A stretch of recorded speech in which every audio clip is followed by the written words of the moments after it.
Veamos el estado jurídico de Kailasa. El estado jurídico de Kailasa es legítimo y está reconocido según el derecho internacional.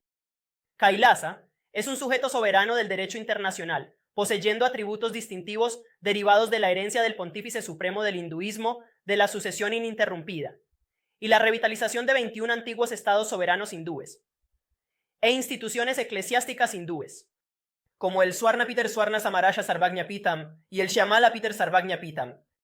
Además, Kanchi, Kailasa, Sarvagnapitam y otras 17. Instituciones históricas eclesiásticas soberanas del Sanatana hindú reciben reconocimiento consuetudinario por parte de las Naciones Unidas, según la Convención de Viena sobre Relaciones Diplomáticas y la Convención de Viena sobre Relaciones Consulares. Además de esto, Kailasa cumple con todos los criterios para ser considerado un estado que se establecen en la Convención de Montevideo sobre los derechos y deberes de los estados. La Convención de Montevideo establece muy claramente 4 capacidades importantes para un estado, para ser reconocido como un estado. El punto número 1 comienza con una población permanente. Kailasa, por supuesto, tiene una comunidad bien definida de ciudadanos que están unificados por lazos culturales, religiosos e históricos, viviendo en los territorios soberanos de Kailasa. Segundo, territorio definido. Kailasa mantiene soberanía territorial que ha sido otorgada por varios países de todo el mundo. Tercero, gobierno. Kailasa tiene un gobierno muy bien establecido y funcional con capacidades administrativas. Y cuarto, capacidad para entablar relaciones con otros estados, como lo demuestran nuestros acuerdos diplomáticos con varias naciones indígenas, con varios municipios en Bolivia y en otros países del mundo. Kailasa participa activamente en relaciones internacionales. La Convención de Montevideo sobre los derechos y deberes de los estados establece muy claramente que la existencia política de un estado es independiente del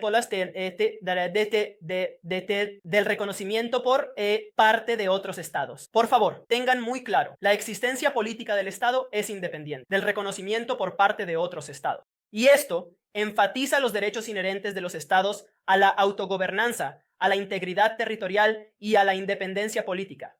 Además de esto, la doctrina de la continuidad se aplica a Kailasa. El derecho internacional reconoce la personalidad jurídica de un Estado al reconocer su identidad. Esta perspectiva se extiende a periodos de anexión u ocupación, donde se considera que la personalidad jurídica de un Estado persiste, permitiendo su posterior establecimiento. Ejemplos históricos que datan del siglo XVIII incluyen casos como Portugal y Génova, y casos de restablecimiento de estados después del Congreso de Viena de 1850.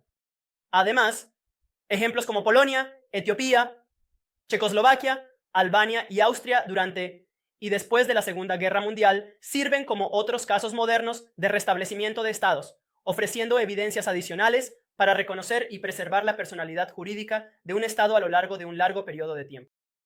Por la doctrina de la continuidad, los hechos legales. En el contexto de la historia del Estado soberano hindú del reino de Surangi, el sumo pontífice del hinduismo deriva todos los derechos soberanos y los poderes de la línea real como soberano de la herencia y la continuación de la sucesión ininterrumpida del reino de Surangi. El reino de Surangi, a través de la unificación de otros 20 estados soberanos hindúes y poco entidades históricas eclesiásticas soberanas, se convirtió en parte de los Estados Unidos de Kailasa, que así se convirtió en un estado jurídico soberano e independiente, con el sumo pontífice del hinduismo como soberano. Esto forma la base de cómo se ha establecido Kailasa y los derechos que están investidos en Kailasa. Veamos más detalles sobre la condición de estado de jure y de facto que disfruta Kailasa. Los 3 antiguos estados soberanos de Kailasa, a saber, el reino de Suryavamsa, el soberano de Petersburg, y el Shyamala-Peetam Sarvagnapitam, poseían todas las características de un estado en todo momento de la historia. Aunque en varios momentos, temporalmente, perdieron el control de su territorio, esto no niega la existencia de Kailasa. Según la doctrina de la continuidad en el derecho consuetudinario internacional, que establece muy claramente que los levantamientos y revoluciones dentro de un país, los cambios en las formas de gobierno, la extensión del territorio de un país y las medidas tomadas durante una ocupación militar no afectan la existencia de un Estado.